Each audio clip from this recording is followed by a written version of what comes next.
¿Qué tal chicos? ¿Cómo estamos? Muy buenos días, muy buenas tardes, muy buenas noches, el momento en el cual estén escuchando este video. Bienvenidos una vez más a sus clases virtuales del Colegio Universidad. En esta oportunidad vamos a continuar con el curso de literatura para el aula de básico 2 y nos encontramos ya en el capítulo número 21. El tema que vamos a desarrollar el día de hoy es el postmodernismo peruano. Como siempre te saluda tu profesor Caleb Arias. Y bueno, vamos a empezar chicos. Ok, hablábamos nosotros de José Santos Chocano la clase pasada. Hablábamos del modernismo, de este movimiento que está en la República Aristocrática, que surge pues en Hispanoamérica, ¿verdad? Como el primer movimiento original e independiente respecto de la tradición española. Habíamos mencionado que el modernismo busca la belleza, que emplea la musicalidad, que es exótico y que es cosmopolita, sincrético también, habíamos dicho esas características, pero nos va a interesar algo chicos. El modernismo destaca sobre todo por el exotismo, ¿no? Y el exotismo pues quiere decir que la poesía empieza a tomar rumbos que la van a llevar a asimilar influencias extranjeras. En esta poesía vamos a asimilar de repente, ¿no?, la influencia oriental, la influencia francesa, y el lenguaje, ¿no?, va a ser muy engalanado, va a ser muy ornamentado, va a ser muy decorado. Eso con el paso del tiempo va a ir decayendo. Este lenguaje impresionista, pomposo, exaltador que tiene el modernismo, pronto va a pasar de moda, pronto ya va a perder vigencia. Y es entonces cuando hablamos de una tendencia que es el posmodernismo. Bien, el posmodernismo. ¿Qué es el posmodernismo? Bueno, no es la última parte del modernismo, pero nosotros la vamos a entender de este modo, chicos. Fíjense acá, vamos a decir, es un periodo de transición, una etapa intermedia, una etapa puente. Ah, ya. O sea, profe, no es un movimiento como tal, no. Es un pequeño periodo de cambios, de transición, cuando ya decae el modernismo y cuando está asomándose, ¿qué cosa? La vanguardia. Luego vamos a tener a la vanguardia y vamos a hablar después del gran César Abraham Vallejo Mendoza, ¿ok? Pero eso lo vamos a ver después. Entonces, el posmodernismo, ¿no?, es la última parte del modernismo y los inicios de la vanguardia. O sea, la poesía se va renovando. La poesía va buscando rumbos distintos en esta etapa. Esta etapa es de mucha experimentación, ¿eh?, de mucha experimentación formal, como lo vamos a ver más adelante. Este posmodernismo busca retornar a su realidad inmediata, porque dice, ¿no? Oye, nos hemos centrado en el exotismo, hemos representado castillos medievales, hemos representado hadas, hemos representado figuras orientales. No te digo que va a dejar de hacerlo, pero de alguna u otra manera hay autores como Abraham Valdelomar que tienen un interés mucho más notorio por lo local, por lo que los rodea, por su entorno, ¿ya? De todas formas, vamos a experimentar bastante acá, ¿eh? Vamos a depurar el lenguaje, como diríamos por allí. Muy bien, entonces, este posmodernismo busca superar el exotismo, ¿no?, la pomposidad del modernismo. Va a buscar un tipo de poesía mucho más depurada, un tipo de poesía mucho más, ¿no?, elaborada, un tipo de poesía que pueda representar, ¿no es cierto?, una renovación respecto al movimiento anterior, ¿ya? Eso va a ser el posmodernismo. Muy bien, ¿qué decimos acá, chicos? Vamos a mencionar algunas de las características de este movimiento, ¿no? Muy bien, por ejemplo, las siguientes, fíjate, ¿no? En imágenes, ¿a quién tenemos? Ah, tenemos al gran Abraham Valdelomar, ¿verdad? Tenemos a Valdelomar. ¿Y qué decimos de estos autores? Fíjense ustedes. Vamos a poner acá. Muy bien. Estos autores van a tener un interés por lo cotidiano, por lo que el pueblo va haciendo día a día, no por sus costumbres, por su forma de vivir, por lo local. ¿Qué está pasando en la región? ¿Qué está pasando en la provincia? Ese es el interés del posmodernismo. ¿no? Busca también poco a poco aspirar a una literatura, entre comillas, nacional, ¿no? De alguna u otra manera. Claro que sí, todavía está pendiente eso, ¿no? Claro, es una deuda con la literatura. El lenguaje de estos autores, ¿no? Para pasar a la siguiente característica, va a ser mucho más depurado. Ya el ornamento, la rima, ya no lo es todo. Ahora hay que buscar la sugerencia. Ahora hay que buscar de repente con palabras sencillas decir mucho. ¿No? Hay un lenguaje mucho más intimista, mucho más depurado. Ok, todavía chicos, vamos a tener influencias extranjeras de todos modos. ¿Ah? Hay que tenerlo en cuenta. Sobre todo, ¿qué cosa? La influencia del simbolismo. Ese es un movimiento francés, ¿no es cierto? Que va a influenciar o que va a inspirar sobre todo a uno de los dos poetas más grandes de esta época. ¿Hablamos de quién? Del gran José María Eguren. Eguren está fuertemente influenciado por el simbolismo, te contaré, ¿ah? Claro que sí, ¿no? Muy bien. Y eso va a permitir, ¿qué cosa permite eso, profe? Ah, que se renueve la poesía. Esta poesía, pues, de Chocano, esta poesía épica, exaltadora, ya va a renovarse. ¿No? Vamos a tener nuevas formas de hacer poesía. Vamos a tener nuevas formas de poder expresarnos, ¿no? El lenguaje va a cambiar. Todo eso va a pasar en el posmodernismo. Muy bien. Todavía, ¿qué se rescata? O sea, de la noche a la mañana no va a haber todo un cambio. No, no, no. Todavía perduran algunas cosas como la musicalidad, como la sensorialidad, ¿no? ¿Qué cosa es sensorialidad? Ah, la sensorialidad, ya, para contarte un poquito, es emplear recursos en el poema que puedan impresionar a tus sentidos. Por ejemplo, el color, el sonido. Mm, Tú en un poema no puedes apreciar esas sensaciones. Eso es sensorialidad. La capacidad que tiene el poema para interferir en tus sentidos. Muy bien. Ok, entonces estos recursos todavía perduran. No se van del todo, ya hay que tenerlo en cuenta. Muy bien, sigamos entonces, sigamos nosotros, vamos a seguir. ¿Quiénes son los representantes? Ajá, acá nos vamos a detener un momento. Muy bien, chicos, tenemos a dos grandes autores en este periodo. Te los voy a presentar. Por este lado, te presento a Abraham Valdelomar y por el otro, te voy a mencionar al gran José María Eguren. Empecemos con él, ¿ok? Empecemos con Abraham Valdelomar. Muy bien, ¿qué decimos de Valdelomar? Uf, ¿qué no hay que decir de Valdelomar? Valdelomar es una figura clave, fundamental para su tiempo. Es un autor provinciano, ¿no es cierto? Él pues proviene de Pisco, ¿no es cierto? Y viene aquí a Lima a poder iniciar su carrera literaria, su carrera académica y su carrera política también. Valdelomar fue conocido con el seudónimo del Conde de Lemos o también como el Dandy. ¿Ya? El Conde de Lemos o el Dandy. Este autor va a considerar cómo está su tiempo. En el tiempo de Valdelomar, los circuitos literarios, los circuitos académicos eran espacios cerrados, de poca convocatoria, espacios que excluían a las masas populares. Querían estos intelectuales analizar la realidad nacional, pero no estaban en contacto directo con ellas. Y eso es algo que va a criticar mucho Valdelomar. Pero Valdelomar también es estratégico. Valdelomar sabe que no va a ser aceptado fácilmente en estos grupos literarios. Entonces, ¿qué hace? Comienza a asumir poses, comienza a asumir costumbres, ¿no es cierto? Extranjeras, ¿no? Comienza a imitar en su modo de vestir, en su modo de andar, en su modo de hablar, esta moda francesa. Tú lo ves allí elegantísimo, míralo, míralo, con su saco, con su ternito, ¿no? Con su monóculo en el ojo. Esa era la forma de vestir de Valdelomar. Unos modales muy extravagantes, unos modales que llamaban mucho la atención. Por eso se le va a conocer como el dandy, ¿no? Pero eso no es lo que nos importa tanto. A nosotros lo que nos importa son las características de la producción literaria de Valdelomar.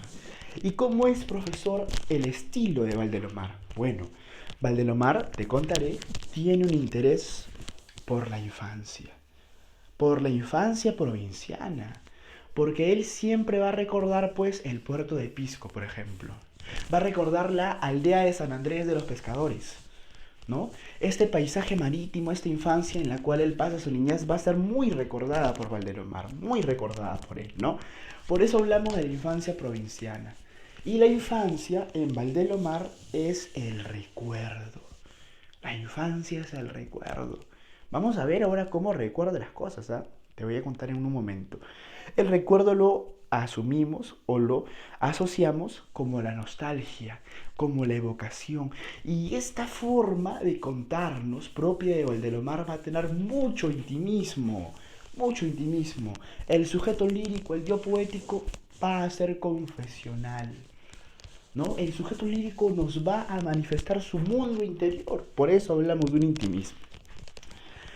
En la literatura, en los cuentos de Valdelomar sobre todo, vamos a tener abundantes, ¿no?, descripciones acerca de las costumbres locales, las costumbres de los pescadores, las fiestas que se celebraban, las peleas de gallos, por ejemplo, ¿no?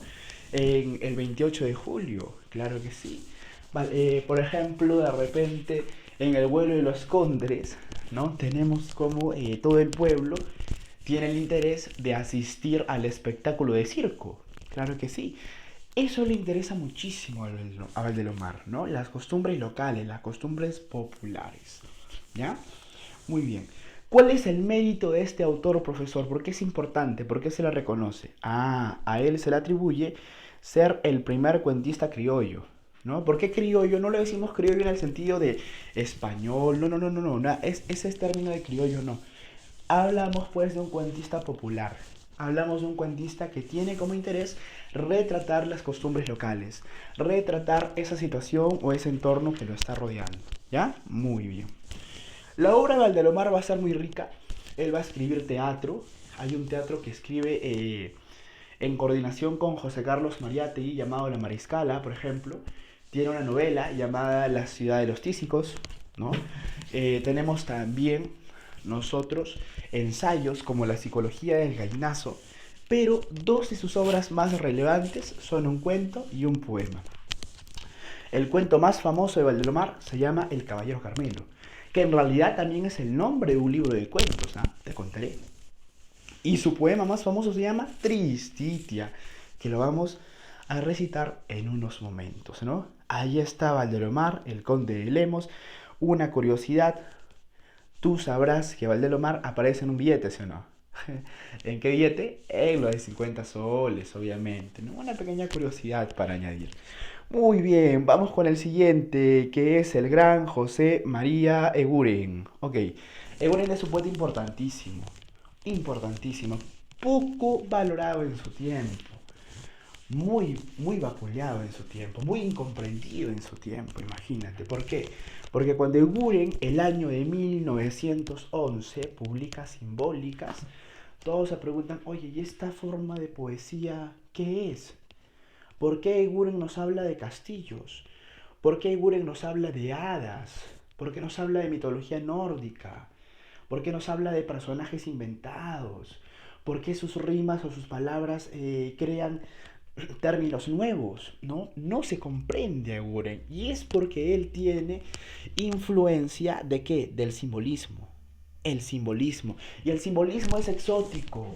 El simbolismo todavía recoge eso del modernismo, no el exotismo. Eguren está interesado en representar personajes no fantasiosos, personajes maravillosos. Por eso la fantasía y el exotismo son dos características de su poesía, ¿no? Entra a atmósferas imaginadas, a atmósferas sugerentes, ¿no? Vamos a tener personajes peculiares, las imágenes lúdicas. ¿Qué quiere decir esto? Que la poesía de Guren, ¿no es cierto?, narra o se relaciona mucho con la idea del juego. Los personajes que aparecen en sus poemas retoman esa idea, ¿no? Hay un suceso anecdótico y es como que desarrollaron una actividad, ¿no? Sin mucha lógica, sin mucha razón, inspirada en este juego, ¿no? Que algunos lo relacionan al tema de la infancia, pero me parece mucho más correcto decirle lúdico, ¿no? Lúdico en Eguren. Muy bien. Te contaba, ¿no? La mitología nórdica. En los poemas de Guren vas a ver a personajes como Odín, como Heroe, como la Valquiria. Claro que sí. Es que él tiene mucha influencia o tiene referentes que van a hacer alusión a esa tradición. Imagínate, ¿no? La mitología nórdica. ¿Quién escribía en el Perú sobre mitología nórdica? Ese seguro. ¿Qué más? Ajá. Por estos rasgos, por esta musicalidad, por este lenguaje fantasioso, exótico, por esta atmósfera sugerente, a Eguren se le va a conocer como el iniciador de la poesía moderna en el Perú. O sea, Eguren instaura una tradición, porque Eguren ya no es mimético, ya no es descriptivo como Chocano, no, no, no, no, Eguren es sugerente. Es sugerente. En la poesía tú tienes, pues, lector, que poder imaginar un espacio representado. Eguren no te lo muestra como tal, te lo sugiere, ¿no? Te lo sugiere a través de colores, te lo sugiere a través del ritmo. Ah, ese es Eguren, ¿no? Ese es Eguren. Sus dos poemarios más interesantes van a ser Simbólicas, publicado en 1911, y unos años más tarde, Eguren nos deleitaría con La canción de las figuras. ¿Ya? La canción de las figuras. Muy bien, ahora que hemos conocido un poquito de estos autores, vamos a entrar ya a revisar algunas de sus dos principales producciones. ¿Ya? Muy bien, empecemos con Valdelomar. Ok, ajá. Vamos a revisar ahora El Caballero Carmelo. Fíjate, ¿ya? El Caballero Carmelo es un cuento escrito por Abraham Valdelomar que narra lo siguiente. Una mañana, dice Valdelomar, ¿no? Después del almuerzo, vimos aparecer en el fondo de la plazoleta a un jinete. O sea, Abraham, el protagonista del cuento, que no necesariamente tiene que ser Valdelomar, ¿ah? Ojo, ojo con eso. Hay que quitarnos esa idea de que la literatura es biográfica, de que no, ahí está la vida de Valdelomar. No, no, no, no, falso. La ficción debe entenderse por sí sola. ¿Ya? La ficción, el texto se defiende por sí solo. No es correcto caer en el biografismo, ¿ya? Muy bien. Entonces, cuenta la historia de que la familia de Abraham es el personaje del cuento, está almorzando y de pronto ve en el fondo de la plaza a un jinete. Oye, un jinete elegantísimo, ¿eh? Que había llegado de un largo viaje. Pero ¿quién era, profe? ¿Sabes quién? Nada más y nada menos que el hermano mayor. Ah, el hermano mayor de la familia llamado Roberto. ¿De dónde venía? Pues de largos viajes por el Perú. ¿Por qué lugares había viajado?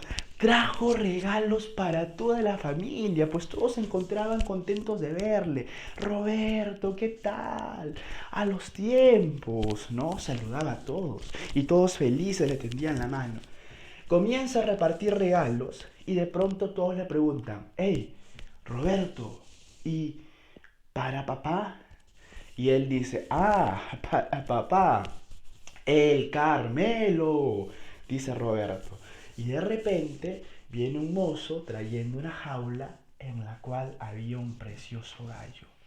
Un gallo color carmelo. Un gallo que tenía unas características. Esbelto, justiciero, ¿no? Era un gallo que pues se humaniza, ¿no? Era un gallo que se humaniza, se parece a un caballero. Por eso le van a poner caballero Carmelo, ¿no? Claro que sí, por eso lo van a asociar con ello. Ah, imagínate, ¿no? Y este gallito entra en la vida de la familia. Entra esta pequeña mascota y se va a ganar el cariño de todos. Hoy el Carmelo poco a poco va a ser un gallo de pelea, va a ganar muchos torneos, va a adquirir prestigio y es muy conocido, ¿ah? Se reconocen sus habilidades, en el hogar lo adoran, lo quieren, el Carmelo es aquel que ha traído la felicidad al hogar, pero no todo va bien como pensamos. Una tarde después del almuerzo, el padre les da una noticia a la familia. Quiero que sepan que he aceptado una apuesta para el 28 de julio en la fiesta de San Andrés de los Pescadores. ¿Qué? Papá, ¿pero cómo es posible? No se diga más. Han ofendido al Carmelo. Me han dicho que no tiene prestigio. Me han dicho que no es un gallo de raza. ¿Cómo es posible que me digan eso? El Carmelo tiene mucho más prestigio que el alcalde incluso. Yo no voy a permitir ningún tipo de falta de respeto. Y el Carmelo va a tener que pelear. Uy, el padre ha aceptado una apuesta para que el gallo pueda pelear el 28 de julio, en la fiesta de San Andrés de los Pescadores. ¿Qué iban a hacer con el pobre Carmelo? Uy, lo tienen que entrenar. Lo van a entrenar al pobre Carmelo. Vienen, ¿no es cierto?, a ponerle espuelas. Lo van a alejar cierto tiempo de la familia. Y todos están allí temerosos porque no pueden ver al gallo. El gallo está preparándose para pelear hasta que llega el temido día. Llega el temido día. La hermana de Abraham, llamada Jesús, le dice, oye, ve a acompañar al Carmelo, pobrecito, cuídalo. La madre le reza a la Virgen para que saque al gallo con vida. Y lo llevan allí al local de la pelea, ¿no es cierto? Llevan al Carmelo. Cuando llegan, todo es un alboroto. ¿Ah? Uy, la gente está emocionadísima por ver la pelea. Hacen apuestas. ¿Con quién va a pelear el Carmelo, profesor? Con un gallo mucho más joven, llamado el ajiseco. Oye, un gallo mucho más joven. El Carmelo ya había envejecido y tiene la crueldad de hacerlo pelear con un gallo más joven. Imagínate. Todos hacen sus apuestas. A ver, apuestas. Acá el ajiseco, sí, apuesta el ajiseco. Acá 50, 20, 30.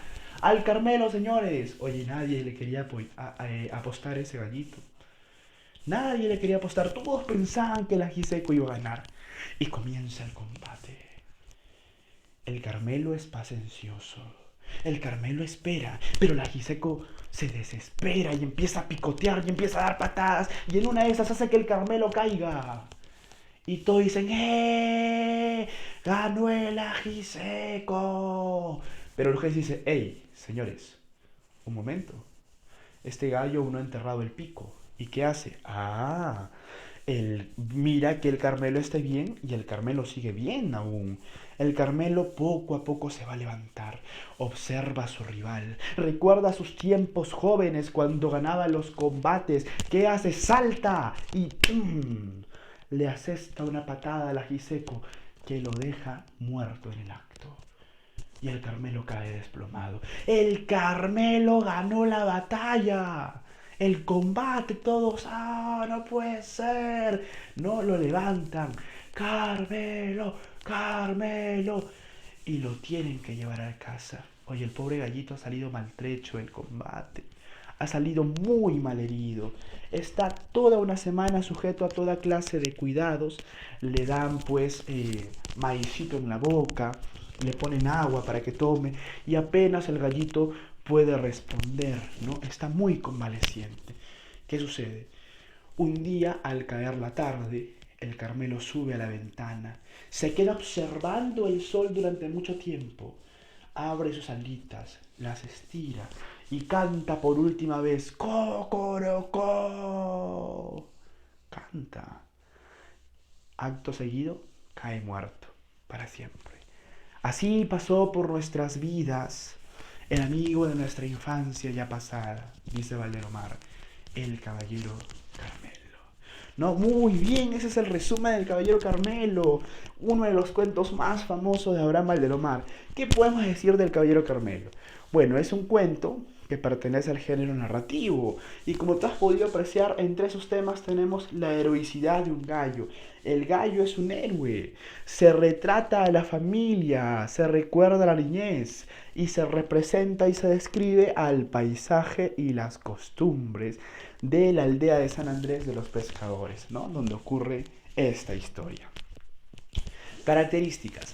Cuando el narrador, vamos a decir, ya, mejor, cuando el narrador pues nos cuenta la historia, las descripciones que hace son poéticas, ¿ah? Cómo describe al gallo, cómo describe a Roberto, cómo describe la fiesta, cómo describe la casa, ¿no?